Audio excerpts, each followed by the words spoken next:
Dear students, last video में हमने देखा था कि किस तरीके से हम माइक्रोब्स को हाउस होल्ड प्रोडक्ट्स बनाने में यूज़ कर सकते हैं, जिसमें हमने कर्ड, चीज़, डोसा, इडली का जो बैटर है उसके बारे में पढ़ा था। आज हम ये देखेंगे कि इंडस्ट्रियल प्रोडक्ट्स बनाने के लिए हम माइक्रोब्स को कैसे यूज़ कर सकते हैं। इंडस्ट्री में भी माइक्रोब्स को यूज़ करके हम बहुत सारे ऐसे प्रोडक्ट्स बना सकते हैं जो हमारे लिए बेनिफिशियल है। जैसे कि आपने बेवरेजेस का नाम सुना होगा। बेवरेजेस होता है कोई भी पेय पदार्थ, यानी कि जिसको आप ड्रिंकिंग पर्पस के लिए यूज़ करते हो। और एंटीबायोटिक्स, ये कुछ ऐसी चीज़ें हैं जिन्हें हम इंडस्ट्रियल लेवल पे प्रोड्यूस कर सकते हैं। तो जब आप इंडस्ट्रियल लेवल पे किसी भी चीज़ को प्रोड्यूस कर रहे हो माइक्रोब्स का इस्तेमाल करके, तो ये तो है नहीं कि आपका छोटे से बर्तन में काम चल जाएगा।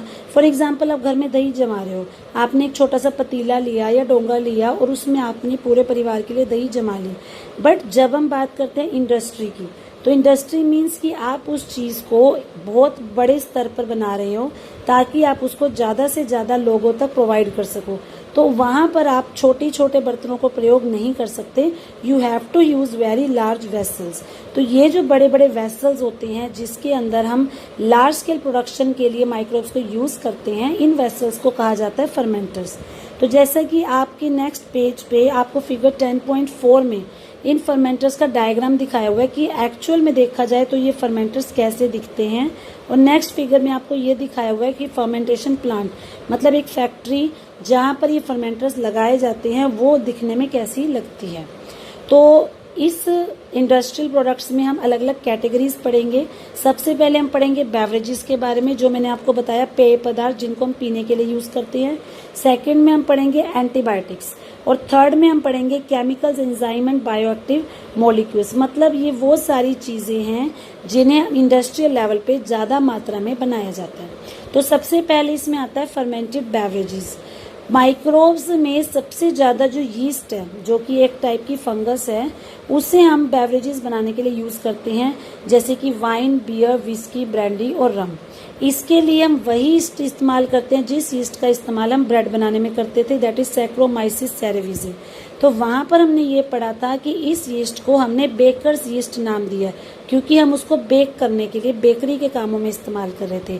बट यहाँ पर क्योंकि उसी यीस्ट को हम ब्रूअरी में यूज़ करें, ब्रूअरी मतलब जहाँ पे शराब से रिलेटेड चीज़ें बनती हैं, तो यहाँ पर हम इसको ब्रूअर्स यीस्ट भी नाम दे सकते हैं। इससे हम जितने भी हमारे माल्टेड सीरियल्स हैं, माल्टेड सीरियल्स मतलब कि आपको याद हो 11th में बायोमोलिक्यूल्स चैप्टर में हमने पढ़ा था, डिफरेंट टाइप की जो है आपकी शुगर्स होती थी, उसमें एक हमने शुगर पढ़ी थी माल्टोज।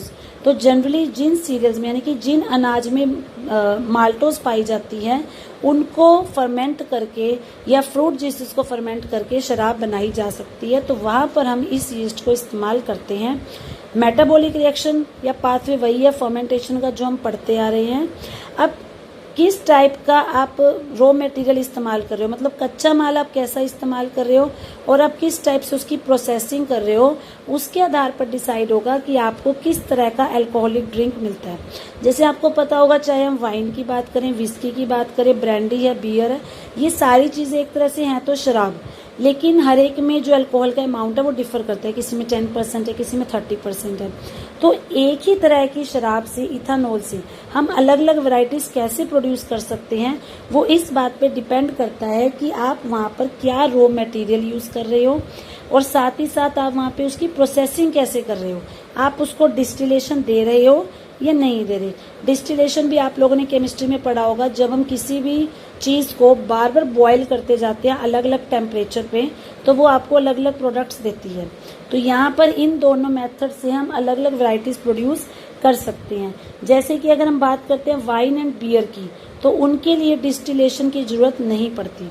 बट अगर हम बात करते हैं विस्की, ब्रांडी, रम की, तो उनको हमें जो हमारा फर्मेंटेड ब्रॉथ है, मतलब कि जो आपका सॉल्यूशन है जिसमें आप फर्मेंटेशन करवा रहे हो, उसको डिस्टिलेशन करोगे तभी आप इन चीज़ों को प्रोड्यूस कर सकते हो। इसके बाद नेक्स्ट नंबर पे आता है एंटीबायोटिक्स। एंटीबायोटिक्स कोई न्यू वर्ड नहीं है, आप छोटी क्लासों में भी पढ़ते थे, जिसको आप हिंदी में प्रतिजैविक के नाम से भी जानते थे। तो एंटीबायोटिक्स क्या होता है, जनरली वो दवाइयाँ जो हम किसी बीमार व्यक्ति को देते हैं बीमारी के दौरान उससे रिकवर होने के लिए। तो एंटीबायोटिक्स भी माइक्रोब्स के द्वारा प्रोड्यूस की जाती हैं और एंटीबायोटिक्स के डिस्कवर होने से हमने आप ये कह सकते हो कि बहुत ज़्यादा हमारे लिए वो बेनिफिशियल साबित हुआ है। एंटी का जनरली मीनिंग होता है अगेंस्ट, यानी कि किसी चीज़ के अगेंस्ट काम करना, और बायो का मतलब होता है लाइफ। तो यहाँ पर हम एक तरह से ये कह सकते हैं कि जो लिविंग ऑर्गेनिजम्स हैं, जो बीमारी पैदा कर रहे थे, जो हमारे लिए खतरनाक थे, उनको मारने के लिए जिन दवाइयों को हम इस्तेमाल कर रहे हैं उन्हें हम एंटीबायोटिक्स बोलते हैं। और ह्यूमन बींग्स के रेफरेंस में बात करें तो दे आर प्रो लाइफ, मतलब हमारे लिए हम इनको एंटी वर्ड नहीं यूज़ करेंगे क्योंकि ये दवाइयाँ हमारे लिए बेनिफिशियल है, हमारे लिए नुकसानदेह नहीं है, तो हमारे लिए प्रो लाइफ का काम करती हैं। एंटीबायोटिक्स एक्चुअल में कुछ ऐसे केमिकल सब्सटेंसेस होते हैं जिन्हें कुछ माइक्रोब्स बनाते हैं ताकि वो दूसरे माइक्रोब्स को मार सके। मतलब एंटीबायोटिक्स बनती भी माइक्रोब्स से हैं और एंटीबायोटिक्स काम भी माइक्रोब्स के खिलाफ करती हैं, पर जिस माइक्रोब से उनको बनाया जा रहा है और जिस माइक्रोब को उनके द्वारा मारा जा रहा है वो अलग अलग है। तो सबसे पहले जिस एंटीबायोटिक की डिस्कवरी हुई थी दैट वाज पेनिसिलिन, और इसकी डिस्कवरी की थी अलेक्जेंडर फ्लेमिंग ने। ये डिस्कवरी एक बाय चांस डिस्कवरी थी, मतलब कि आप ये कह सकते हो अपने आप ही हो गई थी, उन्होंने इंटेंशनली इसको नहीं किया था। तो वो क्या था कि जो अलेक्जेंडर फ्लेमिंग थे वो एक बार अपनी लैब में काम कर रहे थे और उन्होंने स्टेफाइलोकोकस, प्लूरल में हम इसको कोकी बोल देते हैं, स्टेफाइलोकोकस बैक्टीरिया पर वो काम कर रहे थे। तो काम करते करते उनके कुछ कल्चर, मतलब कुछ उनकी प्लेट्स ऐसी थी जिनमें स्टेफाइलोकोकस रह गया था, उन्होंने उसको बिना धोए रख दिया। और एक दो दिन बाद उन्होंने क्या ऑब्जर्व किया कि वहाँ पर एक केमिकल बन चुका है जो पेनिसिलियम नोटेटम नाम के मोल्ड यानी कि फंगस ने बनाया था, और उस केमिकल की वजह से जहाँ जहाँ वो केमिकल टच हुआ स्टेफाइलोकोकस बैक्टीरिया की ग्रोथ रुक गई। तो यहाँ से उनको ये पता लगा कि पेनिसिलियम का इस्तेमाल करके हम स्टेफाइलोकोकस बैक्टीरिया की ग्रोथ को रोक सकते हैं। अब क्योंकि ये दवाई पेनिसिलियम से बनी थी तो इसको उन्होंने नाम दे दिया पेनिसिलिन, लेकिन इसके बारे में ज़्यादा जो जानकारी थी वो अर्नेस्ट चेन और हॉवर्ड फ्लोरे ने दी थी।